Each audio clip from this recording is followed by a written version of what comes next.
کیا فرمانا چاہ رہے ہیں اور اللہ تبارک و تعالیٰ کے اس آیت کریمہ میں کیا حکم ہے۔ حضرات محترم، یہ زندگی ہے اللہ تبارک و تعالیٰ نے عطا کی ہے۔ اللہ نے ہمیں دنیا میں بھیجا اور بھیجنے کے بعد اللہ تبارک و تعالیٰ نے مقصد بھی بیان فرمایا۔ نماز ایک عبادت ہے، روزہ ایک عبادت ہے۔ جیسے اللہ تبارک و تعالیٰ نے وَأَقِيمُوا الصَّلَاةَ وَآتُوا الزَّكَاةَ فرمایا کہ نماز قائم کرو اور زکوٰۃ ادا کرو۔ اور ایک بات ہمیشہ یاد رکھنا، اگر کوئی شخص نمازی تو ہے، وہ نماز تو پڑھتا ہے لیکن مال بھی ہے اس کے پاس، اور وہ یوں سمجھتا ہے کہ نماز تو فری میں پڑھی جاتی ہے، نماز کے لیے کوئی پیسہ نہیں دینا پڑتا، اس کے پاس مال ہے، وہ مال میں سے زکوٰۃ نہیں ادا کرتا۔ تو یاد رکھنا وَأَقِيمُوا الصَّلَاةَ وَآتُوا الزَّكَاةَ جو اللہ تبارک و تعالیٰ نے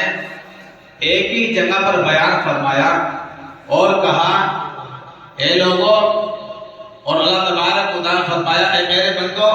میں نے تمہارے اوپر زکوٰۃ کو بھی فرض کیا اور نماز کو بھی فرض کیا۔ فرق صرف اتنا ہے کہ نماز ہر غریب امیر پہ فرض ہے، زکوٰۃ امیر مالدار پہ فرض ہے۔ نماز ہر امیر غریب پر فرض ہے، چاہے وہ جھوپڑی میں رہنے والا ہو، چاہے وہ محلات میں رہنے والا ہو، چاہے وہ کسی ندی کے پاس رہنے والا ہو، چاہے وہ کسی جنگلات میں رہنے والا ہو، چاہے بہرحال وہ مسلمان ہونا چاہیے،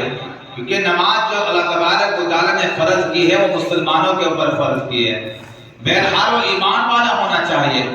لیکن زکوٰۃ اللہ تبارک و تعالیٰ نے ان لوگوں کے اوپر فرض کی ہے جن کو اللہ تبارک و تعالیٰ نے مال دولت عطا کی ہے۔ ان کے پاس جتنا مال ہے اس کے اعتبار سے اس کی زکوٰۃ ادا کرنی پڑے گی۔ تو حضرات محترم، اللہ تبارک و تعالیٰ نے قرآن کریم کی جو آیت ان تقرضوا اللہ قرضا حسنا فیضاعفہ لہ اضعافا کثیرا، اللہ تبارک و تعالیٰ فرما رہے ہیں اے میرے بندو تم قرض حسنہ ادا کیا کرو، اور پھر اللہ تبارک و تعالیٰ نے فرمایا کہ جو مال تم میرے راستے میں خرچ کرو گے اس کا دوہرا اجر تمہیں عطا کیا جائے گا۔ تو محترم حضرات، ہمیں اللہ تبارک و تعالیٰ نے مال دیا ہے اور اللہ تبارک کہ اے میرے بندو میں نے تمہارے اوپر احسان کیا مال دے کر، تم میرے بندوں کے اوپر احسان کیا کرو، جو غریب یتیم ہیں ان کے اوپر تم احسان کیا کرو۔ حضرت ابو ہریرہ رضی اللہ تعالیٰ حضور اکرم صلی اللہ علیہ وسلم کی ایک حدیث روایت کرتے ہیں، اور اس حدیث پاک میں فرمایا جاتا ہے کہ انسان کے کچھ عمل ایسے ہوتے ہیں جو انسان کے مرنے کے بعد، دنیا سے انتقال کے بعد وہ اعمال بالکل اس اعمال کا دروازہ بالکل بند کر دیا جاتا ہے۔ کچھ اعمال، کچھ نیکی ایسی ہوتی ہے انسان کے مرنے کے بعد بھی جو اس کو برابر ملتی رہتی ہے۔ اب بعض لوگوں کے ذہن میں یہ سوال آتا ہوگا کہ ایسا عمل کون سا ہے جب انسان مر گیا، دنیا سے چلا گیا، اب اس کو ثواب کیسے ملے گا؟ اب وہ تو دنیا سے انتقال ہو گیا، اب وہ نماز نہیں پڑھ سکتا، اب وہ روزے نہیں رکھ سکتا، اب وہ اللہ کی عبادت نہیں کر سکتا، تو اس کو ثواب بغیر کیے کیسے مل سکتا ہے؟ وہ تو قبرستان میں چلا گیا، مٹی کے اندر لوگوں نے دفنا دیا، اب مرنے کے بعد اس کو ثواب کیسے پہنچے گا؟ اللہ کے نبی علیہ السلام کا فرمان بتلاتا ہے کہ کچھ عمل ایسے ہوتے جو انسان کے مرنے کے بعد بھی اس کو ملتے رہتے ہیں، کچھ نیکی ایسی ہوتی ہے جو انسان کے مرنے کے بعد بھی اس کو ملتی رہتی ہے۔ اب مثال کے طور پر اس حدیث پاک کے اندر فرمایا کہ ایسے عمل کر کے جاؤ تاکہ تمہیں مرنے کے بعد بھی ثواب ملتا رہے، صدقہ جاریہ کرتے جاؤ۔ صدقہ جاریہ کسی مدرسے کے اندر کام چل رہا ہے، اللہ نے ہمیں استطاعت دی، ہمت دی، اللہ نے مال دیا، تو اپنے مال میں سے کچھ حصہ جہاں مدرسے میں کام چل رہا ہے، بچوں کے لیے کمرے تعمیر کیا جا رہے ہیں، تو اپنے حصے میں سے جتنی ہمت اللہ نے آپ کو دی ہے اس میں سے چند حصہ آپ اللہ کی راہ میں خرچ کر دو۔ آپ کے مال سے آپ نے جتنا مال دیا ہے اس مال سے پورا مدرسہ تو تیار نہیں ہو سکتا۔ ہوتا اگر آپ کے مال سے ایک دیوار بھی تیار ہو گئی اس کمرے کی جس کمرے میں بچے بیٹھ کر تعلیم حاصل کریں گے، دین کی باتیں سیکھیں گے، تو یاد رکھنا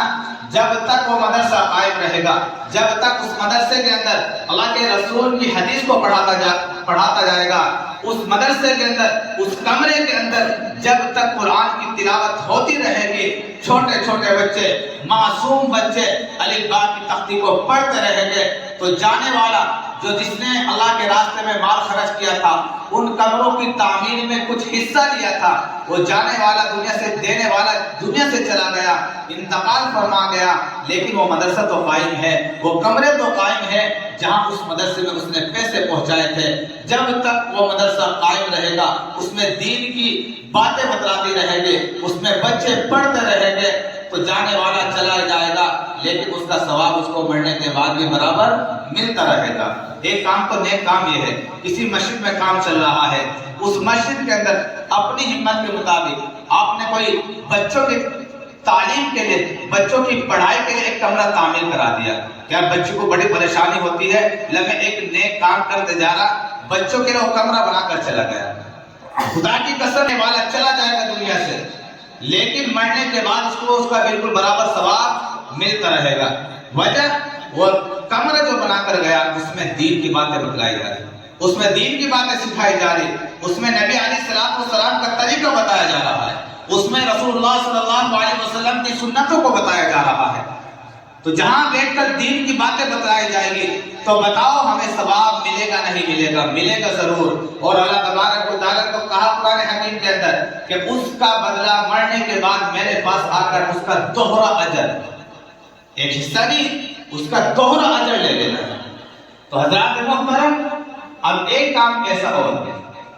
کہ ایک انسان دنیا سے جانے لگا، اس نے اپنی جوانی کے اندر اپنی اولاد کو اچھی تعلیم دے دی، اس کو عالم بنا کے نیک تعلیم دے دی۔ اب وہ بچہ، اس کا والد صاحب دنیا سے انتقال فرما کے، اب وہ بچہ نماز پڑھتا رہے گا، نماز میں دعا کرے گا اپنے ماں باپ کے لیے، وہ قرآن پڑھے گا، چاہے وہ اپنے ماں باپ کے لیے دعا کرے نہ کرے، قرآن کی تعلیم کو پڑھے گا، قرآن کو پڑھے گا، تو اس کے قرآن کے پڑھنے سے اس کا ثواب اس کے ماں باپ کو ملتا رہے گا، چاہے وہ اپنی زبان سے کہے یا نہ کہے۔ مثال کے طور پر مسجد میں کام چل رہا ہے، یہاں اس نے پتھر وغیرہ لگوا دیا، جب تک قیامت کی صبح تک یہ مسجد قائم رہے گی اور یہاں لوگ نماز ادا کرتے رہیں گے اور اللہ کا ذکر ہوتا رہے گا، قرآن کی تلاوت ہوتی رہے گی، لوگ سجدوں سے مسجد کو آباد کرتے رہیں گے، تو محترم حضرات، دینے والا وہ دنیا سے پردہ فرما گیا، لیکن اس کا ثواب اس کو بالکل برابر مل رہا ہے۔ یا مثال کے طور پر اس نے کہیں مسافر خانہ بنوا دیا،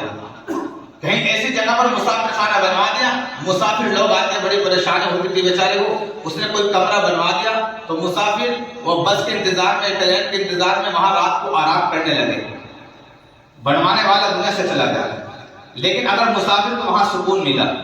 تو مسافر کو سکون ملا تو اللہ تبارک و تعالیٰ مسافر کے سکون کی وجہ سے اس کو قبرستان کے اندر بھی، قبر میں اس کا ثواب بالکل برابر ملتا رہے گا۔ یا مثال کے طور پر کسی کا بچہ مدرسے میں پڑھ رہا ہے، آپ نے اپنی ہمت کے مطابق اس کی تعلیم کے اندر پڑھائی کرنے کے لیے تیمائی بنوا دی، کپڑے سلوا کر دے دیے، اپنی ہمت کے مطابق قرآن شریف لے کر دے دی، یا اس کی تعلیم میں اس کے ماں باپ سے اگر غریب ہے اس کو دے دے، بھائی یہ تیرا بچہ علم حاصل کر رہا، میری طرف سے کچھ پیسے ہیں، یا اپنے بچوں کو دے دے۔ وہ بچہ جب پڑھ لے گا، پڑھ کر عالم بن جائے گا، پھر وہ دوسرے بچوں کو پڑھائے گا، عالم بن کر وہ دوسرے بچوں کو پڑھائے گا۔ جیسے ہم بچوں کو پڑھائے، ہمارے پاس 70-80 بچے پڑھتے، اب ہمارے استادوں نے ہم کو پڑھایا، ہمارے استادوں کو دوسرے استادوں نے پڑھایا، اب ہم کبھی اپنے استاد کو زبان پہ نام تو لیتے، لیکن ہمارے استادوں کو برابر ثواب مل رہا ہے، کیونکہ وہ ایسے نیک کام کر کے چلے گئے کہ جو ان کو بالکل برابر ثواب ملتا رہے گا۔ اب ہم بچوں کو پڑھا رہے ہیں، یہ بچے بڑے ہو کر کچھ بچے کامیاب ہو گئے، یہ دوسرے بچوں کو پڑھائے گے، اگر پڑھائے بھی نہیں لیکن بڑے ہو کر رمضان آئے گا، سال کے بیچ میں نماز پڑھے گے، آپ قرآن شریف پڑھ لو، جب بھی ہم قرآن شریف پڑھیں گے تو وہ برابر ثواب ہمیں ملے گا، ہمارے بعد ہمارے استادوں کو ملے گا، ہمارے استادوں کے استادوں کو ملے گا۔ تو یہ کام کیا ہے؟ یہ ایسا نیک عمل ہے، انسان کے مرنے کے بعد اس کا ثواب انسان کو ملتا رہتا ہے۔ تو محترم حضرات، ہمیں ایسے کام دنیا سے کر کے جانے چاہیے جو مرنے کے بعد بھی اس کا ثواب ہمیں بالکل برابر ملتا رہے۔ اب ہوتا صدقہ اور صدقہ جاریہ کا ہمیں ظہر کا ثواب مل گیا، عصر کی نماز پڑھی عصر کا ثواب مل گیا، مغرب سے پہلے انتقال ہو گیا مغرب کی نماز کا ثواب آپ کو نہیں ملے گا۔ لیکن آپ نے مسجد کے اندر وضو خانہ بنوا دیا، آپ دنیا سے انتقال فرما گئے، جب آپ عصر میں انتقال سے مغرب میں ہے، وضو خانہ جب تک قائم رہے گا لوگ وضو کرتے رہے گے۔ آج میں نے بیان کرنا تھا ایسا کام کر کے جاؤ دنیا میں تاکہ ہمیں مرنے کے بعد ثواب ملتا رہے۔ جیسی فکر آپ اپنے اولادوں کے لیے کرتے کہ شادی سے پہلے میرے بچے کے کمرے تعمیر ہو جائے، تو اللہ کے واسطے اگر آپ پورا کمرہ نہیں بنا سکتے تو کچھ تو حصہ لے سکتے ہو۔ ہماری نیتوں کا فرق ہے، ورنہ ایک کمرہ بنانا کوئی بڑا مشکل کام نہیں ہوتا۔ نیت نہیں ہے دینے کی، اپنی نیت کو ابھارو، ورنہ کیا ہے یہ سب یہیں رہ جائے گا۔ قارون کی تاریخ پڑھنا کبھی، میں صبح ایک بات کا بیان کر رہا تھا، قارون کے خزانے کو اللہ تبارک و تعالیٰ نے زمین میں دھسا دیا تھا۔ کہاں قارون کا نام؟ کسی کا خزانہ کام نہیں آتا۔ تو محترم حضرات، اللہ نے جو ہمت دی آپ کو، اس کی ہمت کے مطابق پورے کام کے لوگوں سے میری گزارش ہے، اللہ نے جو آپ سے ماشاءاللہ استطاعت دی، ماشاءاللہ آپ کو اللہ نے گھر بھی دیا، مکان بھی دیا، ورنہ ان لوگوں کو بھی جا کر دیکھو جو جا کے ٹرینوں کے وہاں سے اسٹیشنوں کے پاس پڑے رہتے، شہروں کی سڑکوں پہ پڑے رہتے، کوئی جھونپڑیوں میں پڑے رہتے، تمہیں اللہ کا شکر ادا کرنا چاہیے۔ اللہ نے ہمارے اوپر چھت دے رکھی ہے، اللہ نے ہمیں پریوار، خاندان، بھائی بھتیجے سب دے رکھے، اللہ کا شکر ادا کرنا چاہیے۔ جتنا کہ اللہ نے ہمیں دے دیا، ہم اللہ کی ایک نعمت کا بھی حق ادا نہیں کر سکتے۔ وآخر دعوانا الحمدللہ۔